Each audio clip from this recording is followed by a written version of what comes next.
आज हम लोग सल्तनत काल में राजस्व व्यवस्था के बारे में देखेंगे, जिसमें कि सल्तनत पीरियड में जो राजस्व वसूली होती थी उसके बारे में मैं आपको बताना चाहूँगी।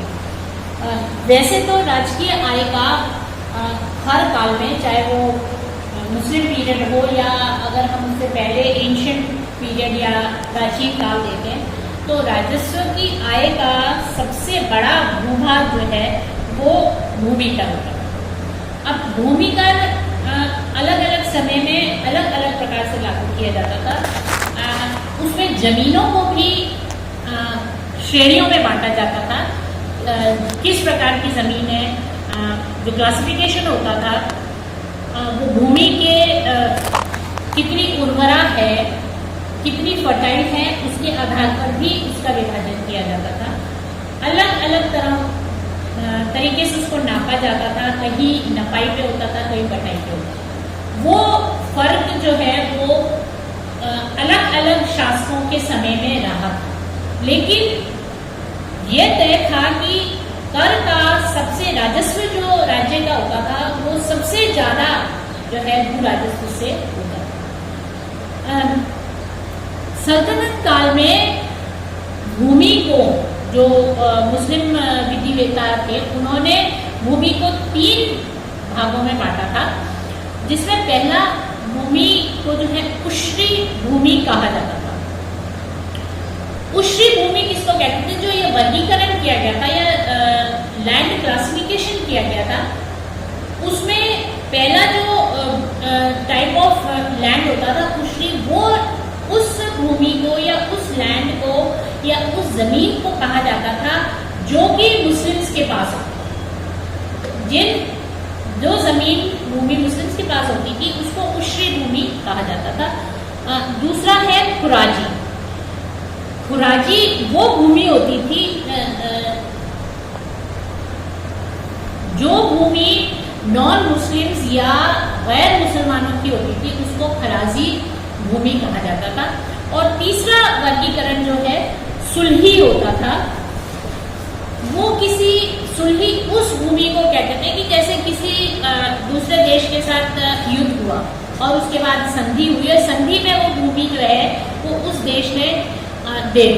तो प्रैक्टिकली ऐसी भूमि राज्य के पास नगण्य ही थी, या हम ये कह सकते हैं कि नहीं ही थी, लेकिन कानूनी तौर पर ये एक भूमि का जो है वो प्रकार था। अब उश्री भूमि जो थी, उश्री भूमि जो मैंने अभी आपको बताया कि जो मुसलमानों के पास थी, उसमें जो है वो लगभग एक कुल उपज का 10वां भाग जो है वो लगान के रूप में लिया जाता। और जो खराजी भूमि होती थी उसमें कुल उपज का 5वां भाग और कई बार जो है वो उससे ज्यादा, यानी कि आधा भी लिया जाता था। ये कर जो है वो खराज कहलाता था और ये दोनों रूप में दिया जाता था। ये किसान के ऊपर होता था कि वो नकद के रूप में राजस्व देना चाहता है या जिन्स के रूप में देना चाहता है, वो उसकी सुविधा पर होता था। राज्य जो है वो दोनों तरह से जो है वो कर वसूल कर लेता। फिर एक कर और था जिसको कि खम्स कहा जाता था। खम्स इसको हम शायद अगर कर ना कहें तो ज्यादा सही होगा, क्योंकि खम्स उस लूट का के धन को कहते थे जो कि युद्ध में प्राप्त होता था। तो जब युद्ध तो इस काल में अत्याधिक होते थे और सुल्तान जो है जब किसी राज्य पर आक्रमण करता था तो वहां से जो लूट में धन मिलता था उसको खम्स कहते थे। और कानून के हिसाब से उस लूट का 5वां भाग शासक लेता था और 4/5 भाग, मतलब अगर हम उस धन को 5 भागों में बांटेंगे तो 5वां भाग राजा लेगा और 4 भाग जो है वो सेना में बांटना होता था। लेकिन अक्सर जो है वो होता इसके विपरीत था। जजिया जो है वो एक प्रमुख कर था। जजिया जो है वो गैर मुसलमानों पर लगाया जाता था और इसमें जो है ये माना जाता था कि चूंकि वो गैर मुसलमान किसी मुस्लिम राज्य में रह रहे हैं और वो सेना में भर्ती नहीं हो रहे हैं, तो उसके लिए जो है उनको ये जजिया कर जो है उन पर लगाया जाता था। अब ये अलग अलग तरीके से इसमें 3 जो है वो दरें फिक्स की गई थी। एक तो था 48, या ये हम 48 दरहम की बात कर रहे हैं।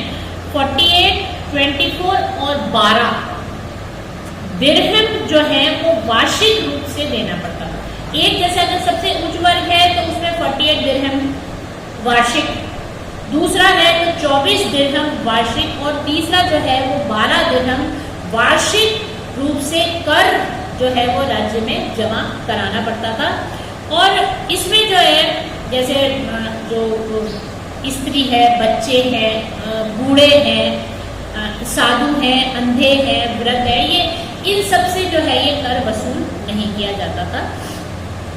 और ब्राह्मणों पर जो है ये कर नहीं लगता था।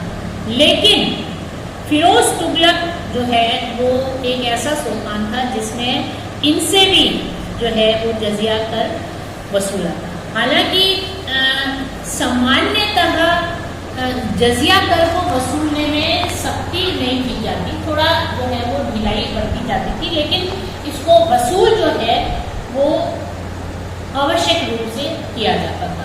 तो ये जो है कुछ मूल जो है वो राजस्व जो राज्य की आमदनी में होता था। अगली क्लास में हम सैन्य प्रशासन और न्याय प्रशासन के बारे में जानकारी लेंगे।